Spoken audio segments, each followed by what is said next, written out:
ఎన్నికల సంఘం పిన్నెల్లి రామకృష్ణారెడ్డి అరెస్ట్ మీద తీవ్ర స్థాయిలో స్పందించింది.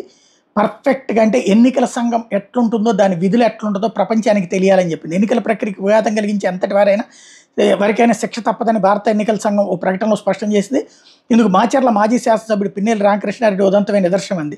ఈవీఎంలు ధ్వంసం చేసిన ఘటనకు సంబంధించి ముందస్తు బెయిల్ పిటిషన్ను ఆంధ్రప్రదేశ్ హైకోర్టు కొట్టివేయడం, పిన్నెల్లి రామకృష్ణారెడ్డిని అరెస్టు చేసిన సందర్భంగా భారత ఎన్నికల సంఘం స్పందించింది. రాజ్యాంగబద్ధంగా ఎన్నికలు శాంతియుతంగా నిర్వహించే విషయంలో భవిష్యత్తులో ఇంకెవరూ ఇటువంటి దుశ్చర్యలకు సాహసం చేయరనే ఆశాభావాన్ని వ్యక్తం చేసింది.